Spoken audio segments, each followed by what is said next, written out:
Aloha, my name is Christopher Lomboy, and the title of my dissertation is A Shared Paradise, a Communal Landscape and Systems Design in Residential Subdivisions for Hawaii's Future Water Security.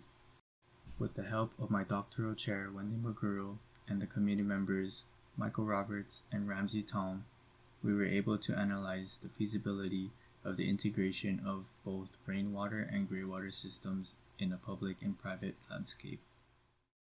The overall presentation will encompass my research and literature review, the design, and the overall findings of the project. Today, the importance of water is emphasized by the fact that it sustains living things on Earth. However, predictions, political issues, and warning signs in some areas indicate that this natural resource is in danger in terms of demand, availability, and quality. Therefore, there should be an effort to protect and conserve our water. Predictions of water being the world's next great crisis are increasing. According to Population Action International, as cited by the Mechanical and Electrical Equipment for Buildings, it is predicted that there will be a decrease in sufficiency and an increase in both stress and scarcity in terms of annual water supply per person. In the United States, New Mexico is experiencing a greater than 80% of water withdrawal versus water availability. The State of Hawaii's Aloha Plus Challenge contains a variety of sustainability goals to reach by 2030. One of the goals includes increasing freshwater capacity. Today, an estimated water use per person was 164 gallons per day. The goal by 2030 is to decrease by 34 gallons. To reach this goal, the Hawaii Community Foundation suggests new strategies in conservation, reuse, and recharge. Locally, there are initiatives, landscaping practices, and systems that have helped in the current water conservation efforts. However, we can adopt practices outside of our islands to decrease water usage. In California, a turf replacement initiative allows single-family residents to replace turf and native landscapes that require less water. With Hawaii's varying climates, a designer can implement native adaptive species within a residential home. There is also potential in installing communal rainwater capture systems in public areas to avoid the space capacity limitations that a residential home has. Hawaii can also adopt rain garden rebates as an initiative to decrease surface runoff. Rain gardens can also be applied in public areas such as streetscapes to increase the amount of water that is recharged into Hawaii's aquifers. There are areas that are considered to be locations of high priority in replacing existing cesspools with septic tanks to decrease the threat to both public health and the natural environment. Graywater systems are becoming more common in terms of water reuse. The water from plumbing fixtures such as showers, sinks, and washing machines can be treated and used to provide for the water demand of graywater tolerant species. A designer has the ability to incorporate both local, native plants and crops within a home's landscape. Due to the increased population in the Ewa district and its projected water use, it was appropriate to focus on this area on the island of Oahu.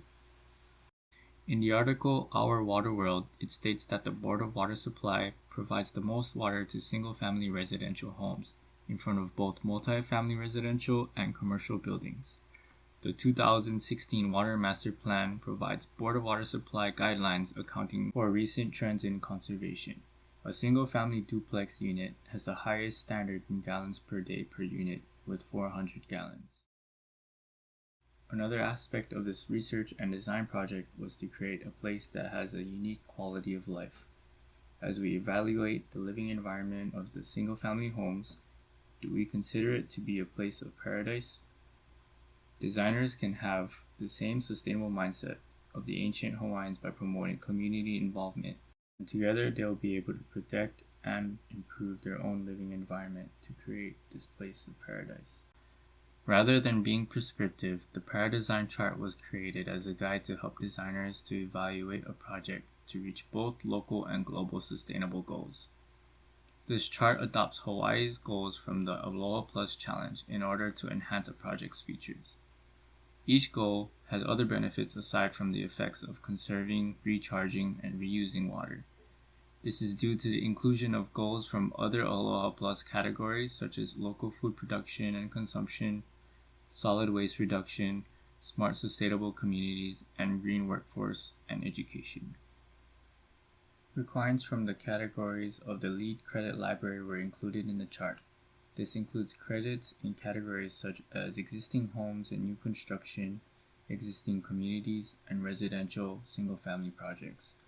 Historical and cultural connections was another section that was included in this chart. As mentioned, the ancient Hawaiians were able to live with the Aina and conserve their natural resources. The current goals for our future aim to revive this sense of connection with the site through various means. Ewa Estates had the highest percentage of detached housing units in a neighborhood. Of the three structures, with 97 to 100%, Ewa Estates also had the highest capita per unit of 5. This neighborhood was further analyzed during the design process. Ewa Estates does not have access to an existing sewage system. Majority of the homes were connected to an individual wastewater treatment system. A cluster of 36 homes that had typical road and parcel typologies was then chosen for the project site. 34 of the 36 homes were connected to the cesspool system. The path of rainwater was schematically diagrammed to understand the feasibility of the integration of both rainwater communal storage tanks and a greywater system into a residential landscape. The 36 homes were divided into 6 sections. Each will be serviced with a communal storage tank. An assumption for water demand of low-flow plumbing fixtures were made. Overall, the demand for each section of 30 people was 1,218 gallons per day. Due to the variability of rainfall, daily precipitation numbers were gathered. Between the year 2000 and 2018, daily rainfall suggests that the highest volume that a tank can reach at the end of the day was 85,000 gallons.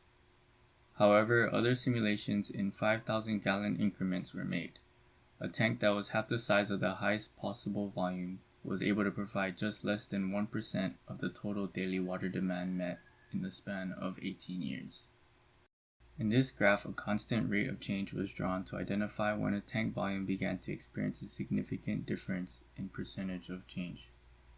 A 25,000 gallon tank was used as an integrated rainwater system for the project due to space limitations. Within a residential home, landscape zones were created based on existing utilities and site conditions.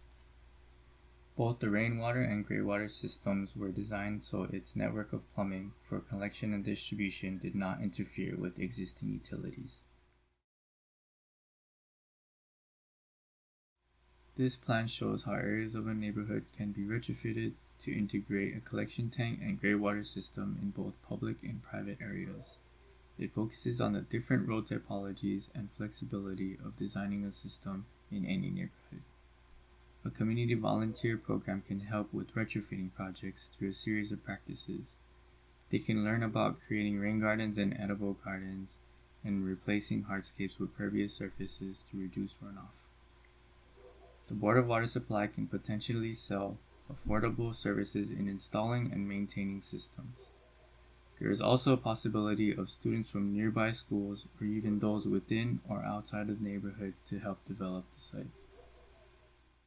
Along the perimeter roads of Ewa Estates, curbs have been extended for the implementations of rain gardens and to slow vehicular traffic. Students from nearby schools can enjoy the shaded walkways that are hugged by swales and planters along the residential walls. The seating areas of bus stops are also unified with these planters. It is also shaded by native vegetation wherever needed. Residents and visitors of Ewa Estates experience a similar landscape within the secondary and cul-de-sac roads. The water feature and garden is surrounded by native ground cover, shrubs, and trees. The pooled curbs serve as an extension of a home's landscape to create a children-friendly neighborhood through the mitigation of traffic speeds. With narrower roads, cars parked along the shoulders are encouraged to park in the existing garages of their homes. Vegetated cul-de-sac lays within the dead ends of secondary streets. A water feature is supplied by the overflow of the adjacent underground communal rainwater storage tank. Maintenance for these systems and utilities are still easily accessible, as well as being shaded from Ewa's beaming sun. A variety of native adaptive plants can also receive water from the overflow of the water feature through a river rock path. This dwarf xeriscape garden can potentially be an area of meditation or a part of the routine of a daily stroll. Upon the entrance of a home, the resident is invited by a blanket of pervious hardscape. The gravel walking path around the home allows you to walk on stepping stones. If space permits, a rain garden is installed to reduce the surface runoff. In this section drawing, the remaining runoff is collected through the gravel pathway of a home and redirects it to the existing stormwater conduit.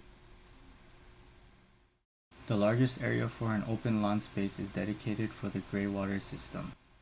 The lawn contains an underground system which includes a holding tank, pump for subsurface irrigation, a pump for a septic tank, and a subsurface leach field.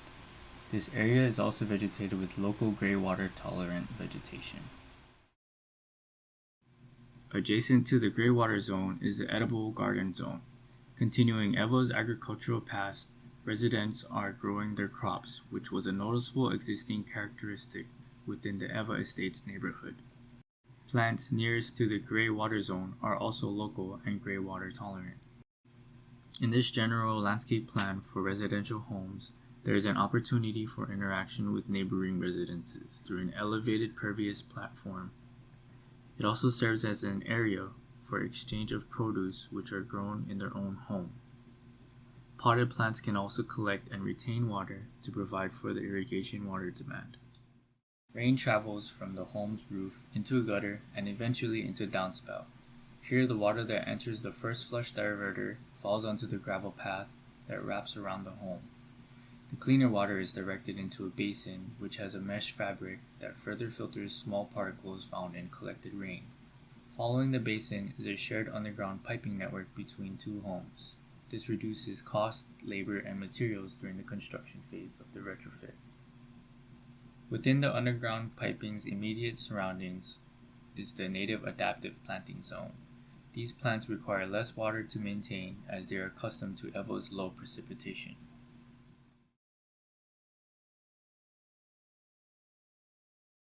Six modular, heavy traffic load tolerant 25,000 gallon rainwater storage tanks are large enough to sit within the site's boundaries.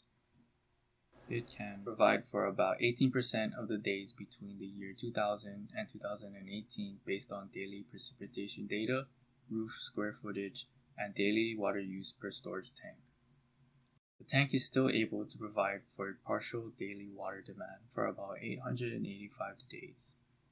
This adds to the total water saved from rainwater.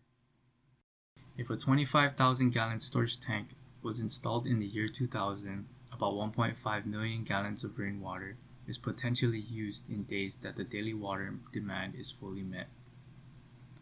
In days where water demand is partially met, about 300,000 gallons of water can be provided. A total of about 1.8 million gallons of water could be saved from the year 2000 to 2018. Overall, the total water saved by using a rainwater storage tank is 9.12 gallons per person per day. The gray water from sinks, dishwashers, and showers can be reused for landscaping and toilet flushing. Although extensive simulations were not done in calculating for water tank storages and yield, we understand that gray water from sinks can already provide for the daily flushing demand for toilets.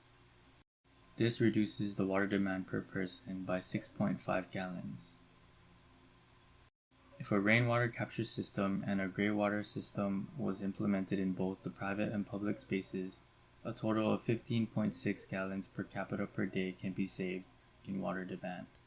This is already half of the existing goal of decreasing water usage by 34 gallons per day per person.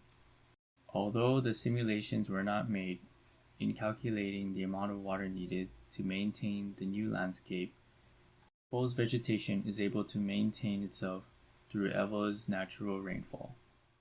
Despite space limitations, it is still possible to create moments within the landscape that are still enjoyable. Eva Estates can be a place where community is able to live and work together as it was in Eva's agricultural past, protecting and improving the environment to create a place with a unique quality of life. Mahalo.